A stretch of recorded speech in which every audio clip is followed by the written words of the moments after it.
An elderly veteran bought an old stone mansion for only $1, but what he found inside made him immediately regret the purchase. Subscribe and write in the comments. Which city are you watching us from? The small town was quiet that morning, the kind of quiet that sinks into your bones and makes you hear every shift of the wind through the trees. Isaac Johnson rose from his creaking bed the way he always did, slowly and with the stiff hesitation of a man who had lived long enough to feel every year of it. His knees cracked, his back complained, but his hands, large, calloused, and darkened with age, still worked with a steadiness that reminded him he was alive. Those hands had carried rifles across jungles, pulled broken men out of mud, and built engines back into life. They were the only part of him that never truly seemed to tire. The war had been a lifetime ago, but it never really left him. Isaac was 72 now, a Vietnam veteran who had long since resigned himself to living on the edges of society. He was respected in the town, but in the way one respects a weathered oak tree. Strong, immovable, but separate, never really belonging to the neat lawns and modern shops that had sprung up around him. His little wooden house at the far end of the road looked as tired as he felt. The paint had peeled years ago, but he never saw the point in fixing it. He lived alone, his wife buried 10 years back, and no children to leave the place to. His world had shrunk to repairing tractors, fixing the occasional engine for neighbors, and nursing the quiet that came with solitude. That morning, with a mug of bitter coffee in his hand, he opened the local newspaper more out of habit than interest. His eyes skimmed headlines about the county fair, a burglary 2 towns over, and then settled on a small announcement tucked between advertisements for farm equipment. Public auction, historic Hollowfield estate. Starting bid, $1. He blinked, rubbed his eyes, and read again. It was a mistake, surely. A house like that, even in ruin, couldn't possibly go for less than the price of a cup of coffee. And yet, there it was, black and white. Hollowfield Estate. He remembered the name vaguely, whispered once or twice during his younger years in town. It was an old stone mansion from the 1800s, built by a family that made its fortune in steel. The place had stood empty as long as anyone could remember. The stories varied. Some said it was cursed. Some said it had been abandoned after a tragedy. Others claimed it was owned by some faceless corporation that forgot it existed. Whatever the truth, the mansion had become one of those silent landmarks, too large and too strange to fade completely, but too burdened with mystery to attract anyone who wanted it. Isaac folded the paper, finished his coffee, and sat staring at the wall for a long while. He told himself he was too old to care about such nonsense. He had enough to do keeping his truck running, let alone fixing up a crumbling pile of stone. But something in him stirred. Perhaps it was stubbornness, or perhaps the quiet ache that had been growing in him for years, the feeling that his life was winding down without leaving a mark. Maybe he just wanted a final challenge, one last fight to prove that he hadn't been forgotten by the world. The auction was held that afternoon in the courthouse, a modest room with stiff benches and the smell of old wood polish. Isaac sat near the back, feeling out of place among the handful of locals who had come more for curiosity than intent. They whispered to one another, casting glances at him, the lone old soldier with his broad shoulders and weathered face, as if wondering why he was even there. When the auctioneer read out the listing for Hollowfield Estate, the room grew restless. The starting price was indeed set at $1. The auctioneer called for bids. Silence followed. Not a hand was raised. The people shifted uncomfortably, muttering excuses. Too expensive to repair, bad land, nothing but trouble. Isaac looked around, searching for someone, anyone, to challenge him, but saw only hesitant faces and a few eyes flicking toward him with something that felt like pity. He raised his hand. The auctioneer paused, then cleared his throat and called for another bid. None came. Once, twice, 3 times. The gavel fell with a dull crack. Sold to Mr. Johnson. And just like that, Isaac had bought himself a mansion. The ride to Hollowfield that evening was longer than he remembered. His old Ford rattled and complained as the dirt road narrowed into a path lined with oak trees, their branches arching overhead like the ribs of some ancient beast. The sun was low when he reached the gates, rusted iron twisted and leaning but still standing, guarding the estate like forgotten sentinels. Beyond them, the mansion loomed. It was a sight both magnificent and sorrowful. The stone walls rose 3 stories high, weathered by rain and wind but unbroken. Vines climbed the outer walls, clutching at broken windows. A tower stood to the right, its slate roof still intact, a jagged silhouette against the bleeding orange sky. The front steps were cracked, the doors dark and scarred. Yet, despite the neglect, the place radiated strength. Isaac felt small standing before it, like a child again, staring up at something he wasn't supposed to touch. He pushed the gate, and it groaned open with surprising ease. Driving up the long dirt path, he noticed the grass wasn't as wild as he expected.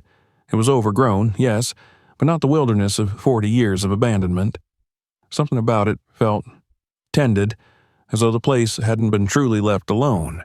When he climbed the front steps, the air smelled of damp stone and earth. He inserted the large brass key handed to him at the courthouse. It turned too smoothly, without resistance, like it had been used recently. The door opened with a long creak, and the weight of the house pressed down on him at once.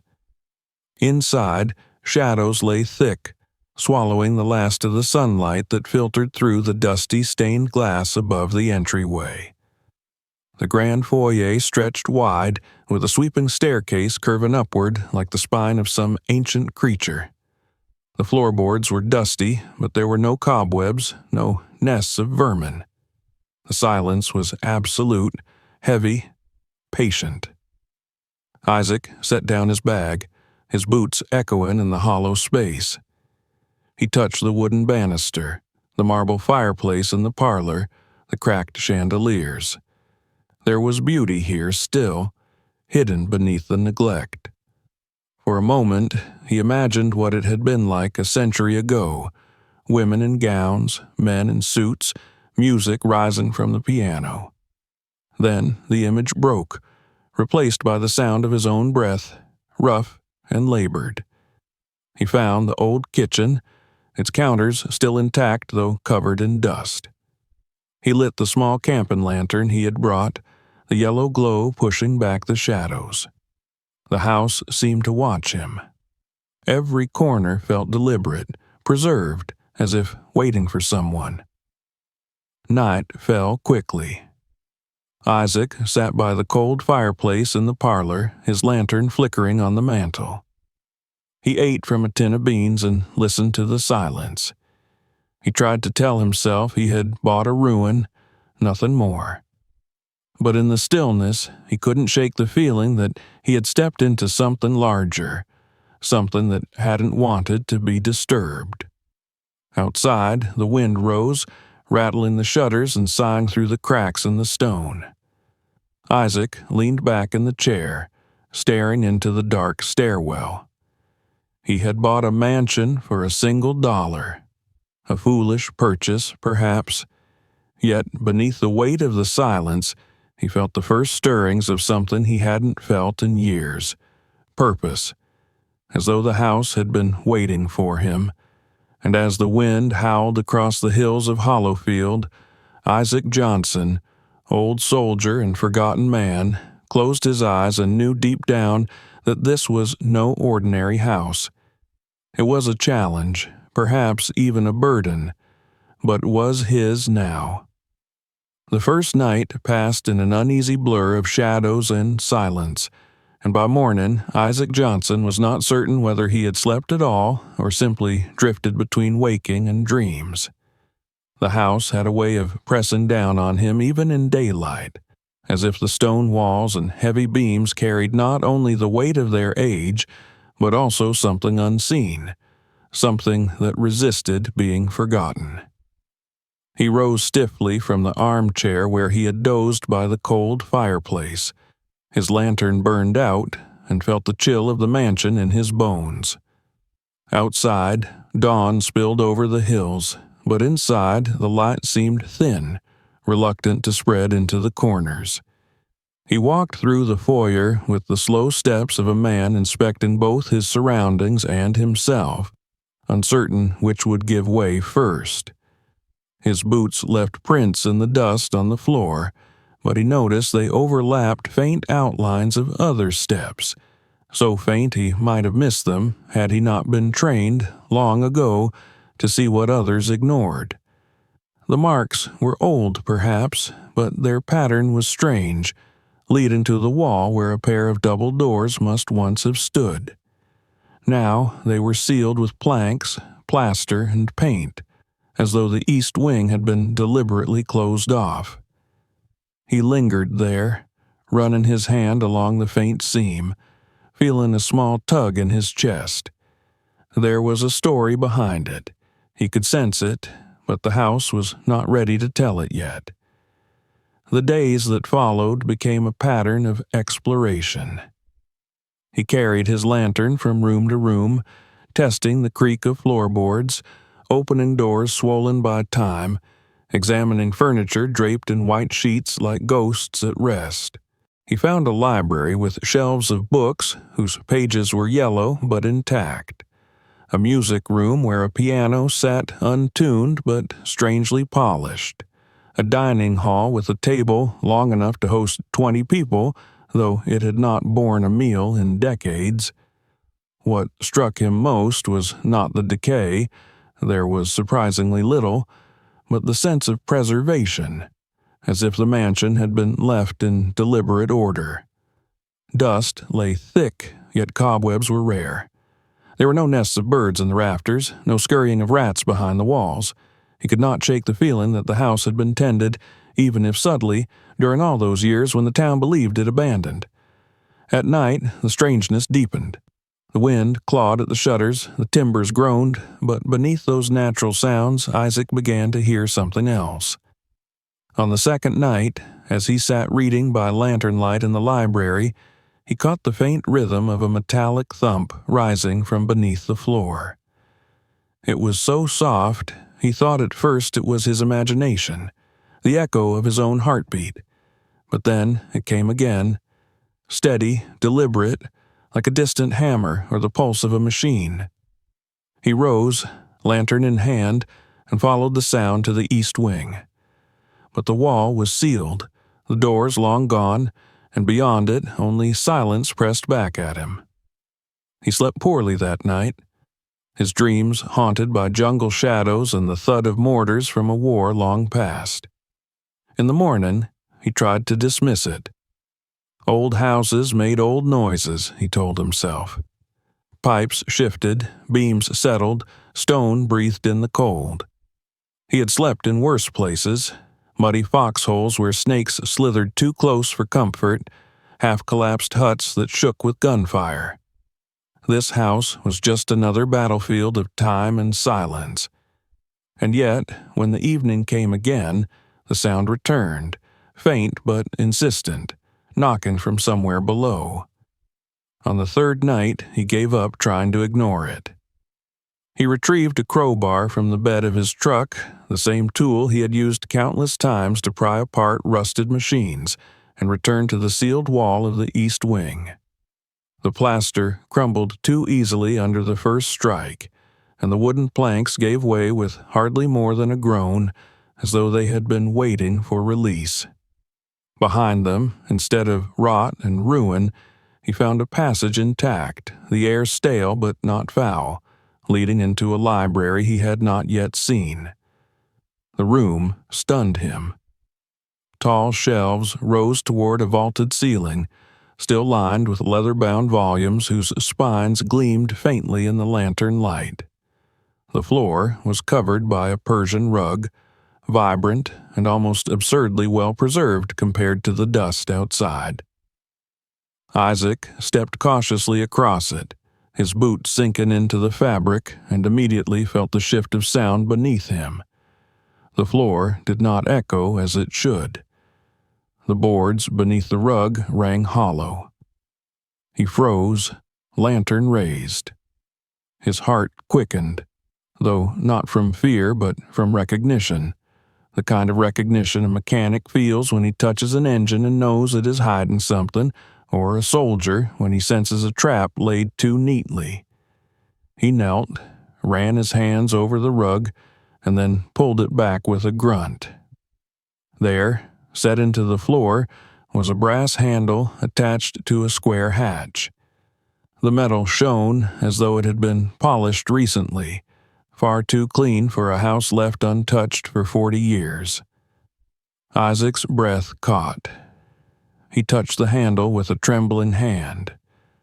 The chill of the brass was sharp, but what unnerved him most was not its condition. It was the care it suggested. Someone had wanted this hatch not to rust away. Someone had tended to it long after the rest of the house had fallen to dust. He hesitated, lantern casting long shadows across the bookshelves, and for a moment the weight of age pressed down on him. He was no longer a young man, not the soldier who had charged through jungle fire or dragged comrades from the mud. He was old, tired, alone. What business did he have opening doors that had been sealed for good reason? And yet, as always, curiosity won. It had guided his hands in the war when he learned to fix jammed rifles under fire, and it had kept him alive as a mechanic for decades after. Curiosity, and a stubborn refusal to walk away from the unknown. He pulled the handle.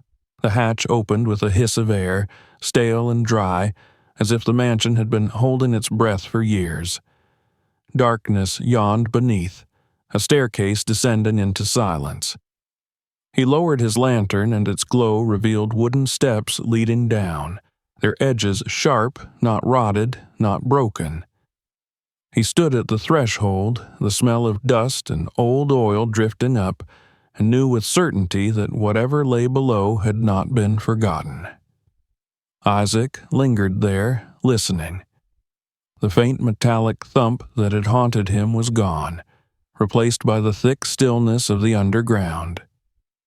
The library around him seemed to lean closer, the shelves of books watching, the rug thrown back like a curtain before a stage. He thought of the townsfolk whispering about curses, of the pity in their eyes when he bought the estate for $1, and he wondered whether they had known of this hatch, whether their silence had been warning rather than superstition. He closed the hatch gently, not ready to descend yet. His lantern flickered, and he set it down on the table in the library. The polished brass handle gleamed in the glow, a promise and a threat. He sat in the chair by the table, rubbing his temples with tired hands, and for the first time in years he felt the old stirring of fear, not the sharp fear of battle, but the deep gnawing unease of a man standing at the edge of something vast and unseen. When he finally returned to the parlor and lay down in the armchair, the house seemed heavier than before. The wind moaned through the shutters, the timbers groaned in their old joints, but beneath it all was silence, thick and patient, waiting for him to decide whether he would dare open the door he had discovered. Isaac closed his eyes, though sleep did not come easily. The image of the brass handle burned in his mind, shining in the lantern light, promising that his purchase had not been of stone and timber alone. He had bought secrets, too, and they were already pressing against him, eager to be uncovered. And, as the night stretched on, the mansion seemed to whisper in the dark, as if reminding him that he was no longer just its owner. He was its keeper, its witness, and perhaps its prisoner. The days after Isaac discovered the brass handle passed in a haze of tension.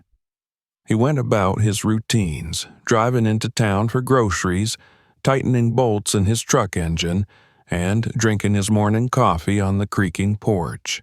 Yet every moment, every breath seemed to circle back to the memory of the hatch hidden beneath the Persian rug. It weighed on him like a secret too heavy to ignore. He told himself he was waiting for the right moment, for strength, for clarity. But the truth was simpler. He was afraid. The house had already begun whispering in its silence, reminding him that he had stepped into something older and darker than himself. On the fourth morning, when the air was sharp with the scent of pine drifting from the hills, he carried his lantern back into the sealed library. Dust hung like fog in the angled light from the window, and the rug lay rolled to the side where he had left it, the brass handle gleaming faintly as though calling his name. Isaac stared at it for a long time, his chest heavy with the old soldier's reluctance to charge into a fight blind. He had done enough of that in his youth, charging across rice paddies without knowing where the bullets would come from. He had buried friends because of rash decisions.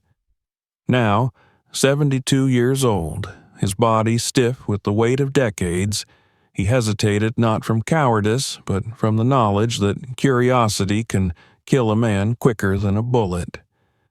Still, the silence pressed harder than his doubts. He set the lantern down, grasped the handle, and lifted the hatch. The hiss of stale air greeted him again, sharp with dust and something faintly metallic. He peered into the darkness, the wooden staircase leading down into the unknown. His boots found the first step with a creak, then the next, each groaning under his weight as though reluctant to carry him. He descended slowly, one hand gripping the railing, lantern raised high. Shadows leapt against the walls, stretching and twisting with each sway of the flame. The air was colder below, not the damp rot of cellars he had known, but a dryness that felt deliberate, controlled. The staircase ended in a wide chamber, and Isaac stopped short as his lantern revealed what lay hidden beneath the house. The room was not musty, not ruined by decades of abandonment. It was clean, shockingly so, the concrete walls bare but intact, the floor swept clear of debris. Filing cabinets lined one wall, metal drawers labeled in neat cursive. Stacks of boxes rested on tables, each marked with years and codes. And, in the center, a long table stood with chairs neatly arranged as if waiting for occupants who had simply stepped out for a moment. Isaac's breath caught in his throat. This was no cellar. This was a bunker, a headquarters preserved in silence. He set the lantern down and pulled open the nearest box. Inside lay newspaper clippings, black and white photographs, government documents stamped confidential in bold letters. His calloused hands trembled as he unfolded one contract dated 1972. It described land transactions across 3 counties, signed by names he recognized: councilmen, judges, men who had smiled from campaign posters when he was a younger man. The language was sterile, but its meaning was not. Properties had been sold twice over, forged deeds covering the theft of land from families who never knew they had been swindled. Isaac rifled through the papers, his breath uneven. Another file, this one marked personnel, contained lists of names. He froze when he saw the heading, MIA Confirmed Assets. Beneath it, a dozen names leapt from the page, names of soldiers he had known, men he had fought beside in the jungle, men who had vanished during patrols or were reported dead in ambushes. He remembered their faces, young and weary, voices that had laughed around campfires, bodies that had never come home. His hand shook as he traced the letters. Missing in action, confirmed assets. The phrase reeked of manipulation, as though their disappearances had not been accidents of war, but deliberate erasures. He sank into one of the chairs at the table, the papers trembling in his grip. His mind flooded with memories, mud sucking at his boots, tracer rounds slicing through the night, the cries of the wounded. He had lived with guilt for decades, guilt that he had survived when so many others had not. And now, staring at these files, the guilt sharpened into rage. They had not just died. They had been erased, written off, their identities twisted into ink and lies so men in suits could steal land and cover their tracks. He found more. Maps marked with red circles, government memos with signatures he knew from history books, photographs of meetings held in dimly lit rooms. One folder bore the name Hollowfield Estate. His chest tightened as he flipped through letters referencing gatherings in the mansion above, backroom agreements sealed in its walls. This house had not been abandoned. It had been a headquarters, a vault where secrets were hoarded and lives destroyed. Isaac rose, pacing the room. The lantern flame swayed, shadows reaching like grasping hands across the cabinets. The old anger burned in him. The soldier's fire that age had not entirely smothered. He thought of the pitying looks from townsfolk at the auction, the whispers about curses. They had known, at least in part. They had known this place was poisoned, not by ghosts but by the weight of buried truth. And now that truth sat in his hands, fragile as paper but heavy enough to crush reputations, perhaps even topple governments. A sound above made him freeze. The creak of floorboards, faint but undeniable, echoed through the ceiling. Isaac's heart thudded hard in his chest. He turned down the lantern instinctively, sinking the bunker into shadow. He stood still, straining his ears. Footsteps, slow and deliberate, moved across the library floor above. Someone else was in the house. He held his breath, every muscle taut. The old instincts roared back. Stay low, stay quiet, wait. He could see the open hatch at the top of the stairs, moonlight spilling faintly across the floor above. A shadow moved across it, long and lean. Whoever it was, they did not call out. They did not speak. The silence stretched, sharp as a blade. Isaac gripped the nearest object for defense, a heavy metal flashlight lying on the table. His breath came slow, controlled, like it had when he lay in ambush half a century earlier. The shadow passed again, then moved away, the sound of footsteps fading deeper into the mansion. Minutes crawled by before Isaac dared move. He set the lantern back to full flame, his jaw clenched tight. He gathered several documents, tucking them into a folder. He would not leave them down here, not if strangers already walked his halls. The rest he left, knowing he could not carry it all in one trip. Climbing the stairs, each step groaned louder than thunder in his ears. He pushed the hatch open cautiously, sliding back into the library. The room was empty, the shelves still and silent, the rug thrown aside. Moonlight poured through the tall window, silver on the dust. Isaac moved carefully into the hallway, his senses sharpened. The mansion seemed alive, listening, waiting. Another creak came from the foyer. He tightened his grip on the flashlight, heart hammering, and then a voice, calm, male, far too familiar in its authority, drifted through the silence. "I was wondering how long it would take you to find it." Isaac froze where he stood, the papers clutched against his chest. His mouth was dry, his body trembling not from age but from the raw edge of danger. He stepped forward into the hall, and there, beneath the chandelier, stood a tall man framed by the glow of the stained glass door. His suit was pressed, his tie loosened, his posture that of someone accustomed to command. Isaac did not recognize his face, but he recognized the arrogance in his stance, the quiet menace in his tone. The stranger's smile was slow, deliberate. "Name's Everett Pierce. My father's Mayor Franklin Pierce. I believe you've heard of him." Isaac's blood ran cold.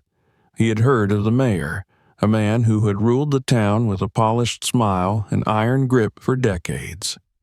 Seeing his son here, standing in the foyer of Hollowfield Estate on the very night Isaac uncovered its secrets, told him everything he needed to know. He was no longer dealing with whispers or shadows. He had walked headlong into a conspiracy that had survived for generations, and the people who kept it were already watching him. The old veteran straightened his shoulders, the fire of battle rising in his chest once more. He was not young, not quick, but he had survived worse. And if this house had chosen him to uncover its secrets, then he would not back down now. The mansion seemed to hold its breath as the two men faced one another in the dark, the weight of decades pressing down upon them both. The name hung between them like smoke, curling and poisonous. Everett Pierce, son of the mayor, grandson of a family whose shadow stretched over Red Hollow for longer than Isaac had lived there. The younger man's smile was polished, practiced, but it carried no warmth. It was the smile of a predator amused by the sight of prey caught in the open. Isaac tightened his grip on the heavy flashlight in his hand, the folder of stolen documents pressed against his chest. The silence of the mansion thickened, as though the very walls were listening. "You should have left the hatch shut," Everett said, his tone calm, almost conversational. "Some doors aren't meant to be opened." Isaac's voice was gravelly, firm, despite the unease clawing at him. "Funny. I spent my life walking through doors men told me not to, usually the ones they were guarding the hardest."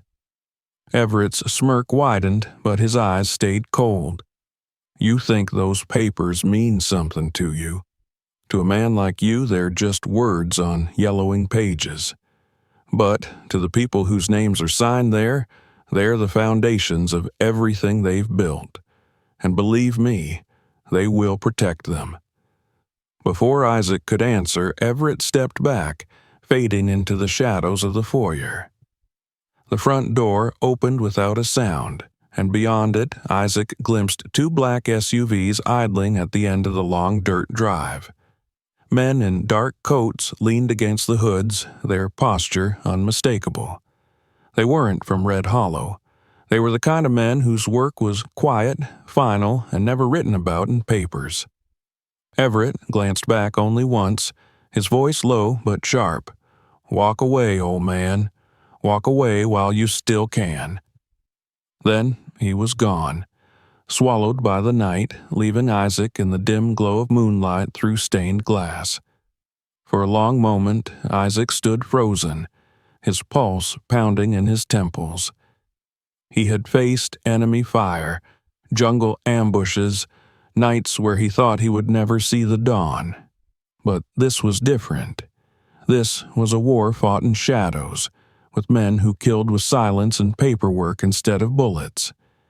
Yet his instincts told him one thing clearly: walking away was no longer an option. He checked the windows cautiously. The SUVs remained, engines low, headlights off. The men outside smoked, shifted their weight, watched the house with the patience of hunters. Isaac backed away from the glass, the folder clutched tightly in his hands. He could not sleep, not with their presence humming beyond the gate. Instead, he sat in the library, the lantern dimmed, the brass hatch shut once more, and read. Hours passed as he flipped through contracts, maps, letters, his hands shaken as each page confirmed the scale of what he had found. This was not small-town corruption. This was a web of fraud stretching across counties, perhaps even states. Land had been sold to multiple buyers, families cheated, records forged. The money had flowed upwards into the pockets of judges, state officials, even a senator's aide. And yet, what chilled him most were the files marked with names of soldiers, men who had fought beside him. Files that categorized them not as brothers in arms, not as casualties of war, but as assets. Their deaths and disappearances had been manipulated, their land claims and benefits stripped, leaving their families with nothing while the conspirators grew rich. He thought of faces half remembered in the haze of combat, men who never made it back home, and realized their silence had been profitable. By dawn, his resolve had hardened. He packed a small bag, stuffed the most damning documents into a battered folder, and carried them to his truck. The black SUVs were gone when he stepped outside, but the gravel showed fresh tire tracks. They had been watching all night, patient as wolves. Isaac's jaw clenched as he tossed the folder onto the passenger seat. He was not going to wait to be hunted down in his own home. If the Pierces thought fear would keep him silent, they had chosen the wrong man. He drove to Clayton Ridge, the next town over, his truck rattling on the highway as the sun climbed higher. His mind drifted back through the years to the last time he had truly trusted someone. Dean Talbot's face came to him first, weathered and steady, the sheriff who had once kept Red Hollow safe before age, and politics pushed him into retirement. Isaac had known Dean since he was a teenager fixing his first engines, and in a world that had grown slippery with deceit, Dean was one of the few he still believed in. The old sheriff answered his door in a flannel shirt, coffee cup in hand, his expression shifting from surprise to concern the moment he saw Isaac's face. "Lord above, Ike," he muttered, stepping aside to let him in. "You look like you've seen a ghost." "I've seen something worse," Isaac rasped, setting the folder down on the kitchen table, "and I need you to see it too." By mid-morning, Dean had read through 20 pages, his brow furrowing deeper with each line. He whistled low, leaning back in his chair. "Jesus Christ, do you know what you've got here?" Isaac nodded. "I know enough to get me killed." Dean's gaze hardened. "This isn't just the mayor. These are federal judges, state auditors, men you don't cross if you want to wake up the next morning. And Everett Pierce coming to see you himself? That means they're scared." "I've been told to walk away before," Isaac said quietly. "In the jungle, when the brass sent us marching into ambushes they knew we wouldn't walk out of. I didn't then. I won't now." Dean poured another coffee, hands shaking slightly. "Then you've got two choices. Turn this over to someone bigger than them or disappear. Because if you think you can keep fixing tractors while holding on to these papers, you're dreaming." Isaac's lips curved in a grim smile. "Dreams are all I've got left, Dean. But I'm not giving this up. Not when men I knew died to keep these bastards rich." The sheriff studied him for a long time, then sighed and rose from his chair. He went to a cabinet, pulled down a dusty box, and set it on the table. Inside were maps, deeds, letters, his own quiet collection from 30 years ago when he had started sniffing around the same fraud before threats and politics forced him to stop. "I never threw this away," Dean admitted. "Couldn't. And now you found the root." Isaac looked at the old papers, then at Dean, and saw the spark of conviction that had not yet died in the old lawman's eyes. "Help me dig it up," he said simply. Dean exhaled, heavy as a man carrying the weight of years. "Are you ready for what comes next?" Isaac's reply was steady, his voice carrying the steel of a soldier who had made peace with risk long ago. "No, but I'll do it anyway." That night, Isaac returned to the mansion, the folder of documents heavier than any rifle he had ever carried. The house greeted him with silence, but it no longer felt like an empty ruin. It felt like a battlefield, its walls soaked with the echoes of the past, its library a vault of evidence waiting to ignite. He locked the doors, lit his lantern, and sat at the long table in the library, papers spread before him like maps before a campaign. For the first time since he had turned the brass handle, he understood what he was holding. Not just evidence, leverage, power that could destroy reputations, shatter families, topple men who had thought themselves untouchable. And power like that was never surrendered willingly. It was fought over, buried, killed for. Outside, the night deepened, and somewhere in the distance an engine purred softly before fading into silence. Isaac did not rise to the window. He no longer needed to see the watchers to know they were there. They were always there now, men in dark coats leaning against cars, waiting for the moment he faltered. But he did not falter. Instead, he stared at the flickering lantern, his hands resting on the worn wood of the table, and whispered into the silence, "You should have burned it all, but you didn't. And now it's mine." The mansion seemed to exhale around him as if acknowledging that its secrets were no longer locked away, and Isaac Johnson, old veteran and weary mechanic, knew with certainty that the fight had only just begun. The night after his meeting with Dean Talbot seemed longer than any Isaac could remember. The mansion breathed around him in silence, its stone walls absorbing every creak and sigh of the timbers, every groan of the wind outside. He sat awake in the library, lantern dim, the papers spread before him like maps before a general. His mind churned with thoughts of Everett Pierce's cold smile, the black SUVs waiting like predators at the edge of his land, the decades of lies hidden in the bunker beneath his feet. Sleep would not come, and he did not seek it. He had lived through sleepless nights before, when the jungle pressed against him and every rustle of leaves might have meant an ambush. This felt the same, only now the battlefield was a house of stone, and the enemy wore polished shoes and tailored suits.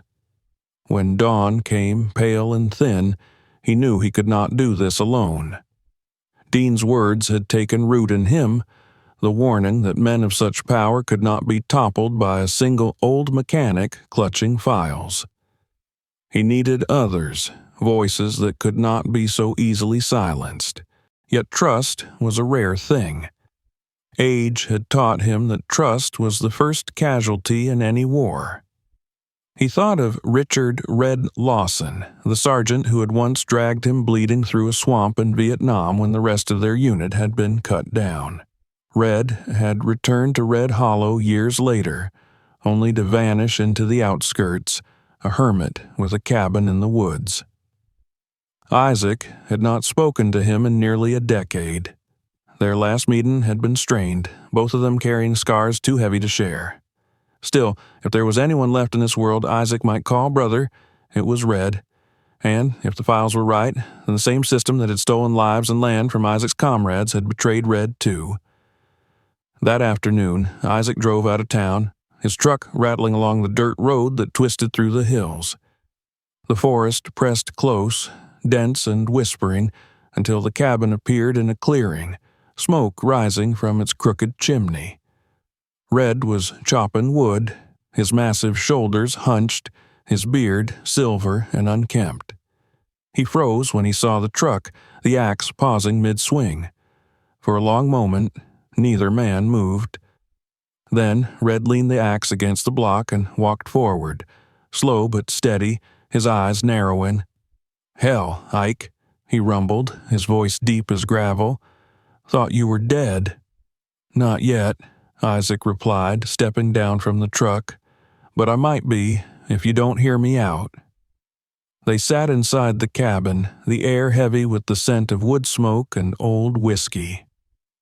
Isaac spread the folder across the table and read in silence, his lips tightening, his fists clenching.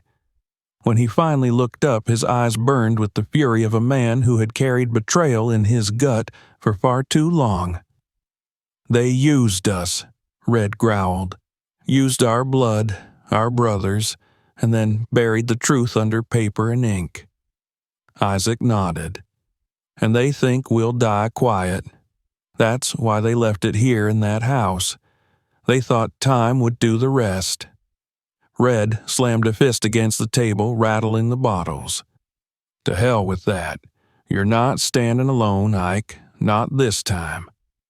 Word spread quietly, carried in whispers between old soldiers who had drifted into obscurity. One by one they came, gray-haired men with weary eyes and calloused hands, veterans who had been discarded by the system they once bled for. Each brought something of their own: letters, photographs, memories of shady dealings they had brushed against. Some arrived with nothing but their stories, told in low voices that trembled with anger and relief. They had been alone for so long, each believing the weight was theirs alone to bear. Now they found each other again, bound not by orders but by a cause that had slept beneath the stones of Hollowfield for decades. The mansion changed with their presence. The library became a war room, the long table littered with papers, maps, and coffee cups. The hallways echoed with footsteps again, and for the first time the house felt alive. Isaac saw it in their faces, the way their shoulders straightened, the way their voices carried. They were old men, yes, but in that house they were soldiers once more, united by purpose. It was during those first days of gathering that she appeared. Camila Reyes was younger than Isaac had expected, mid-30s, sharp eyes, hair tied back in a no-nonsense knot. She had grown up in Red Hollow, left for the city, and returned as a journalist chasing stories that most people would rather keep buried. She arrived one evening with a recorder in her bag and suspicion in her voice. "I heard rumors," she said, standing in the doorway of the library. "Whispers about old veterans digging up bones that were never meant to see daylight. You really want me to believe you've got something bigger than this town?" Isaac studied her for a long moment before sliding a document across the table. Camila read, her brow furrowing deeper with each line until she lowered the page with a slow exhale. "If this is real," she began. "It's real," Isaac said flatly. "Too real, and they'll kill to keep it hidden." Something in his tone and the weight of his words silenced her doubts. She set her bag down, pulled up a chair, and joined them. With Camila came new energy. She had contacts, tools, and the relentless drive of someone who thrived on chasing truth through fire. She recorded testimonies, scanned files, cross-referenced names with archives. She spoke of encrypted servers, of hidden networks where copies could be stored safe from destruction. Isaac didn't understand half the technical talk, but he understood the fire in her eyes. She was as fierce as any soldier he had marched beside. Her battlefield the newsroom instead of the jungle. The mansion became a hive of activity. Veterans arrived at odd hours, slipping through the gates with folders under their arms, boxes from attics long locked away, journals kept hidden for decades. Camila interviewed them, her pen scratching as she drew out stories of forged signatures, missing pensions, land sold twice over. Isaac listened, his heart heavy but his resolve sharpening. These men had been broken, discarded, silenced. Yet here they were, lending their voices, refusing to die unheard. Nights grew tense. The black SUVs returned, sometimes idling at the edge of the property, their headlights dark. Once, Isaac found a note taped to the gate, "Leave the past buried." Another time, he awoke to the smell of gasoline and found his truck's tank had been filled with sugar. But with each act of intimidation, his allies grew firmer. Red sharpened the axe he kept by the door. Other veterans carried their old revolvers, cleaned and oiled as though the years had not dulled them. And Isaac himself reinforced the doors, replaced locks, and installed what cameras they could manage. The house bristled with quiet defiance. Yet it was not all anger and shadows. There were moments of warmth, too, unexpected and fleeting. The men sat in the library at night, trading stories of their youth, their voices carrying laughter roughened by years. They cooked meals in the long-abandoned kitchen, filling the air with the smell of stew and coffee, scents that made the mansion feel less like a crypt and more like a home. And sometimes Isaac would stand in the hall, lantern in hand, listening to the murmur of voices, and feel something he had not felt in decades: belonging. One evening, after the others had gone to rest, Camilla sat with Isaac by the fire.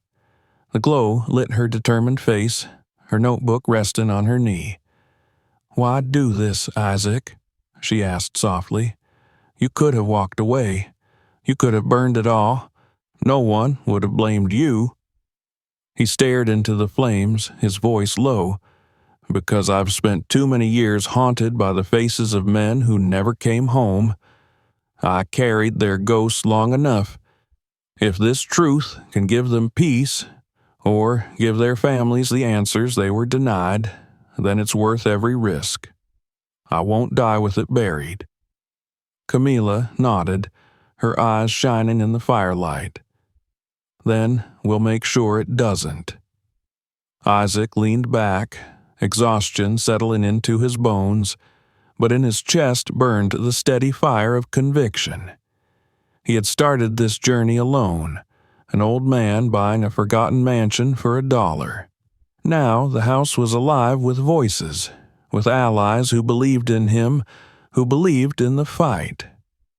The shadows still pressed at the gates, but inside the walls of Hollowfield there was light.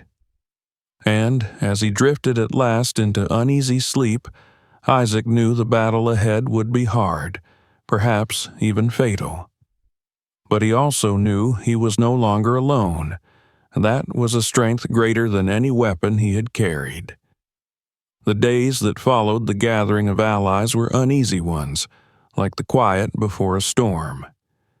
The mansion seemed fuller than it had in years, alive with the shuffle of footsteps, the murmurs of tired voices, the rustle of papers being passed from hand to hand. Yet, outside those thick stone walls, danger pressed closer with every sunrise. Isaac felt it in the heaviness of the air, in the way the silence of the hills was broken by engines that did not belong, in the fleeting shadows of black vehicles parked just out of sight on the dirt road. He knew what it meant. They were no longer just watching him. They were surrounding him, waiting for the right moment to strike. Each night the warnings grew bolder. Once the power flickered and died, plunging the mansion into darkness. When Isaac went to the breaker box, he found the wires cleanly cut, a message carved into the panel with the point of a knife. "You were warned." Another time, shots cracked through the night, shattering the glass of the front windows, the bullets burying themselves in the stone fireplace where the veterans had been drinking coffee only moments before. The men scrambled for cover out of instinct, their old bodies slow but their reflexes sharp as ever. Red swore as he loaded his revolver, his hands trembling with rage. They returned fire through the shattered panes, but the attackers were already gone, their taillights vanishing into the trees.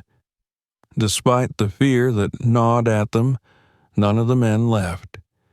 If anything, their resolve deepened.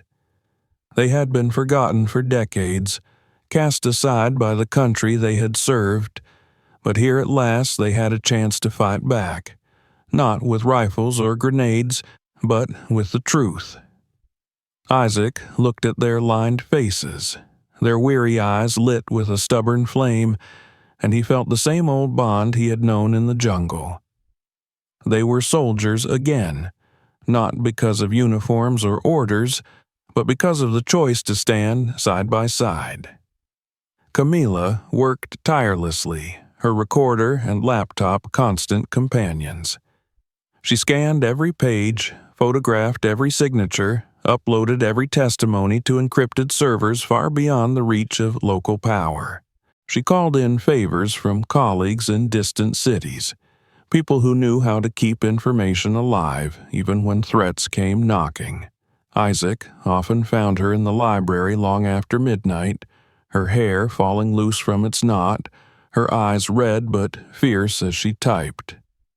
She never complained, never wavered, though he caught her hand trembling once as she lit a cigarette on the porch. "They're watching us," she admitted softly. "I can feel it."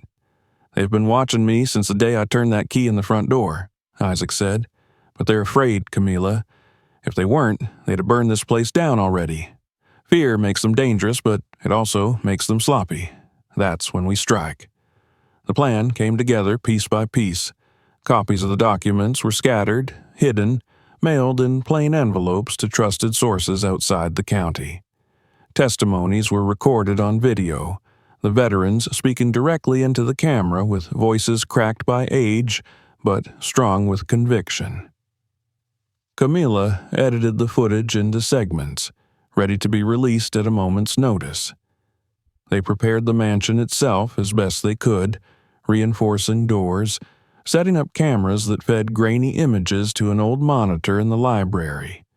It was crude, makeshift, but it gave them a chance to see anyone approaching. It was a moonless night when the storm finally broke. Isaac had just settled into the library with a mug of black coffee when the first sound came. Faint, but unmistakable. The low rumble of engines rolling up the long drive. He stood quickly, the mug clattering to the table, and crossed to the window. Headlights cut through the darkness, bouncing off the iron gate before it splintered under the weight of the vehicles. Black SUVs roared up the path, their tires spitting gravel, their beams glaring against the stone walls. Doors opened, and men poured out, dark shapes carrying the hard edges of weapons. "They're here," Isaac growled, and the words carried through the house like a signal flare. The veterans moved with a discipline that belied their age. Red was already at the back door with his revolver. Two others took positions at the windows, rifles resting on the sills. Isaac grabbed the shotgun he had kept propped against the library table, the old wood worn smooth from years of use. His hands no longer shook. He was 72 years old, but in that moment he was once again a soldier bracing for an attack in the dead of night. The first shots rang out, sharp cracks that shattered glass and splintered wood. The mansion shook with the force of boots as the attackers tried the doors, finding them barred. The veterans returned fire, the muzzle flashes lighting their faces with a grim glow.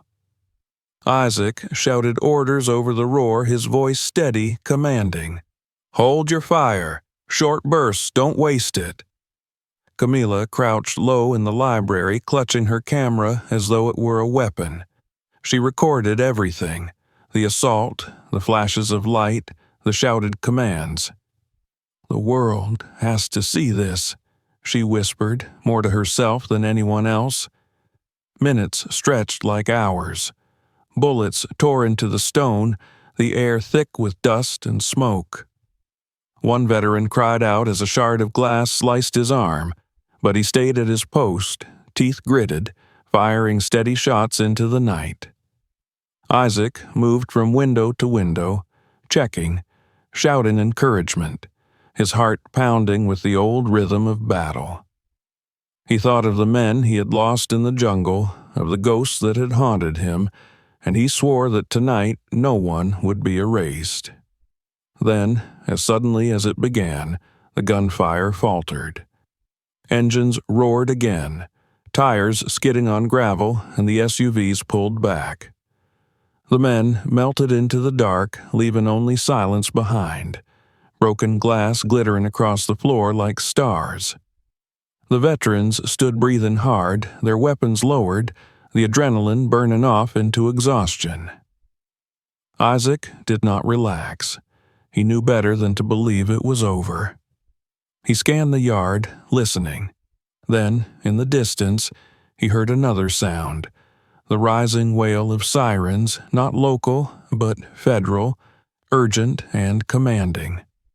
Blue and red lights cut through the trees, sweeping across the broken gate, the battered facade of the mansion. Dozens of vehicles swarmed in, agents spilling out, their jackets marked with letters of authority that could not be ignored. The veterans lowered their weapons slowly, exchanging wary looks. An agent approached, his voice carrying over the din. "Mr. Johnson, we need to talk." Isaac tightened his grip on the shotgun before slowly lowering it. He met the agent's eyes, searching for deceit, but saw only grim resolve. Behind him, Camila stepped forward, clutching her camera, her chin high. "Everything's recorded," she said. "Every file is copied. If you're here to silence us, it's too late. The world will know." The agent shook his head. "We're not here to silence you. We're here because it's out already."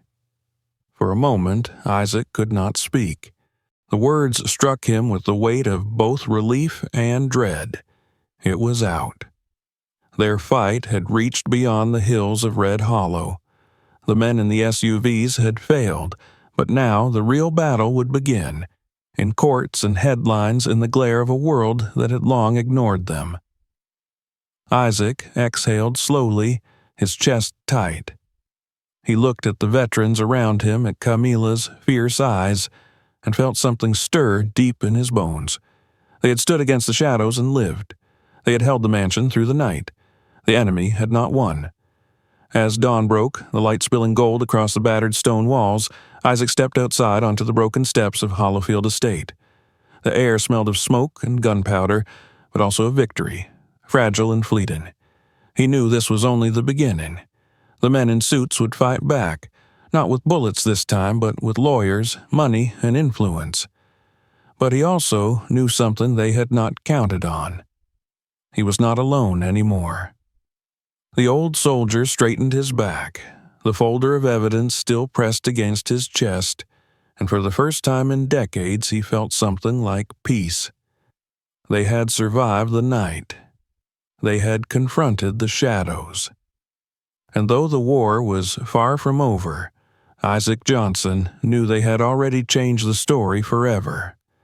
The sunrise after the siege was unlike any Isaac had seen in years. The light stretched long and golden across the battered facade of Hollowfield Estate, glinting against shattered glass and scarred stone, washing away the night's smoke as though the world itself were trying to cleanse what had transpired. Federal agents still moved across the property, their voices brisk and clipped, their cars lined along the drive where black SUVs had once lurked like predators. The veterans sat slumped against walls or on the wide steps, their faces gray with exhaustion but their eyes sharp with something more enduring than fatigue. They had held the line. Against men half their age, against a machine that had once swallowed them whole, they had stood and endured. Isaac moved among them slowly, his body aching, his hands still trembling with the memory of recoil. He clasped shoulders, checked wounds, offered the steadiness of his presence where words failed him. They had survived, but survival was never the end. It was a beginning, a turning point. He could feel it in his bones as he watched the agents box evidence, cataloging files that had lain hidden for decades. The house was no longer a tomb for secrets. It had become something living again, its halls echoing not with whispers of corruption, but with the first notes of truth breaking through. The days that followed unfolded in a blur of headlines and questions. Camila's recordings spread quickly, first through her trusted colleagues and then across networks far beyond the reach of Red Hollow. Video testimonies of weary veterans, documents bearing the signatures of powerful men, photographs from the bunker. All of it lit a fire that could not be smothered. Reporters descended on the town, their vans clogging the streets, their cameras pointed at the mansion's scarred walls.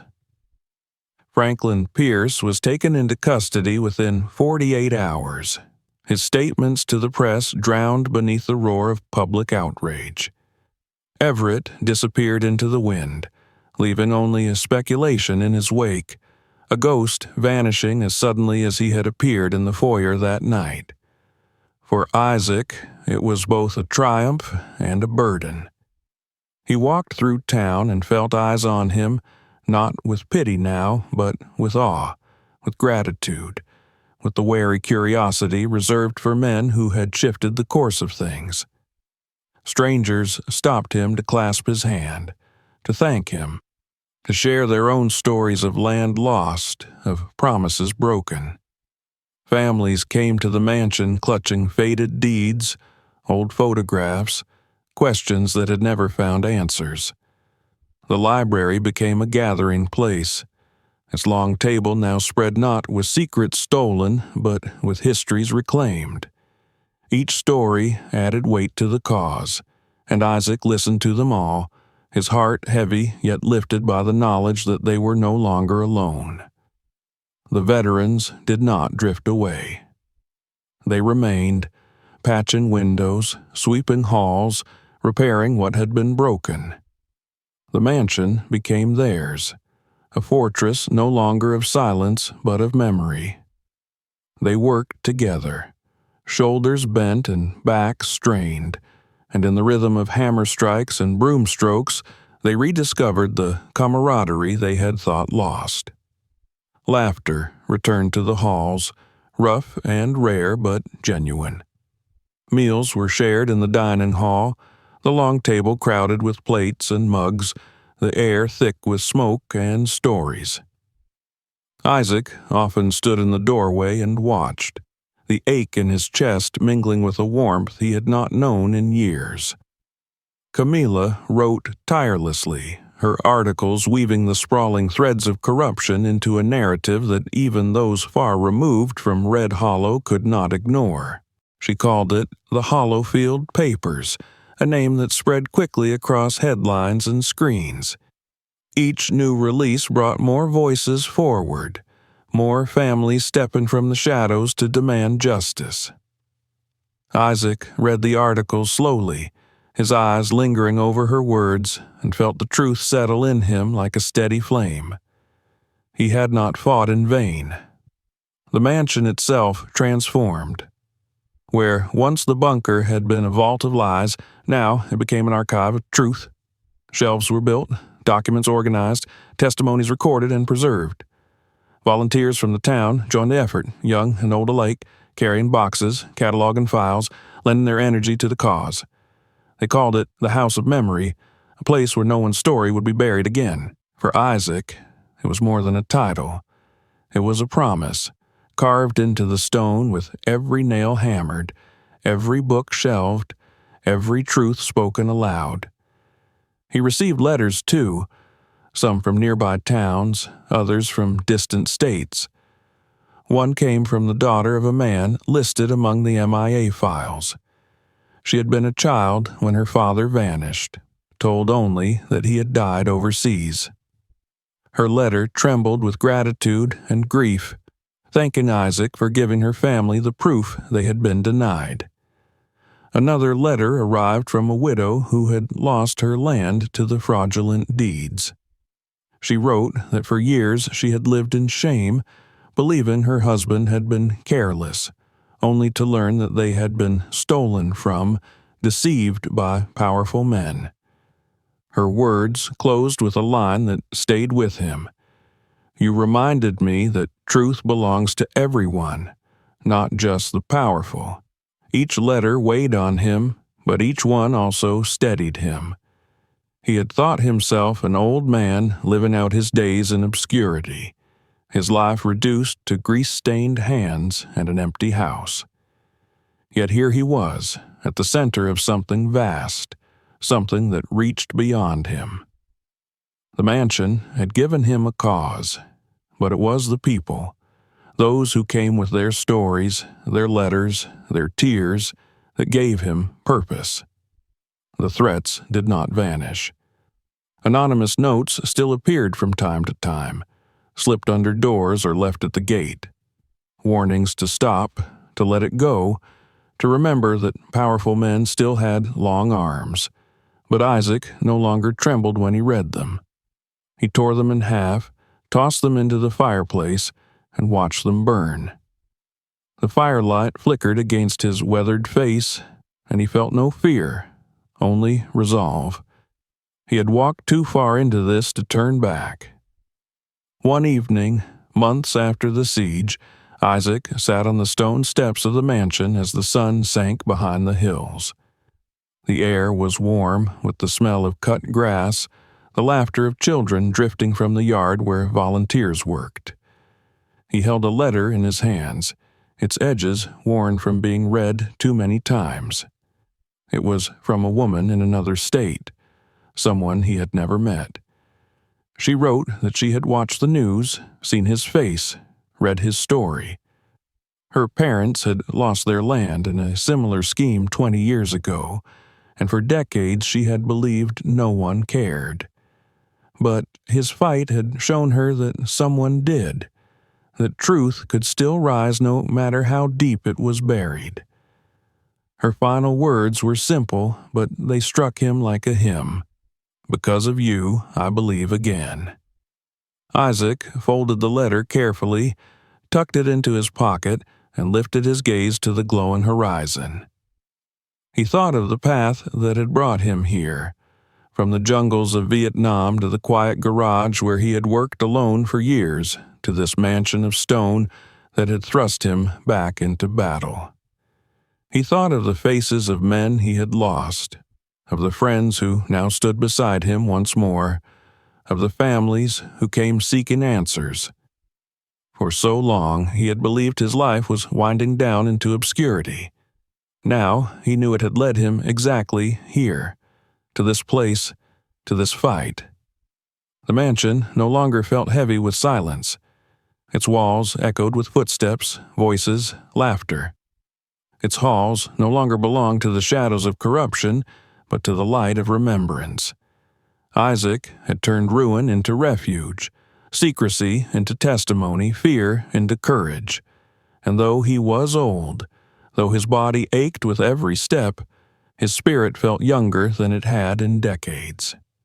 As twilight deepened and the first stars pricked the sky, he rose slowly, his knees protesting, and looked back at the great stone house. For the first time he did not see a prison of secrets or a battlefield of lies. He saw a monument, not to power or greed, but to endurance, to truth, to the stubborn courage of those who refused to be silenced. Isaac Johnson had once thought he bought a crumbling mansion for $1, a folly to fill his final years. What he had truly bought was a chance to rewrite history, to give voices to the forgotten, to remind the world that even the quietest among them could stand tall against the storm. He smiled faintly, his eyes wet with something that was not sorrow, but a deep, abiding peace. And as the wind whispered through the trees, carrying with it the sounds of life returning to Hollowfield, Isaac knew that the fight was not over. But neither was it lost. The truth was free now, living, breathing, and nothing, not even the darkest of shadows, could bury it again. If this story gripped you, don't stop here. Hit subscribe right now so you never miss the next shocking true tale. Watch the next video on your screen to uncover another unbelievable story. And share this one with friends. You'll want them to see it too.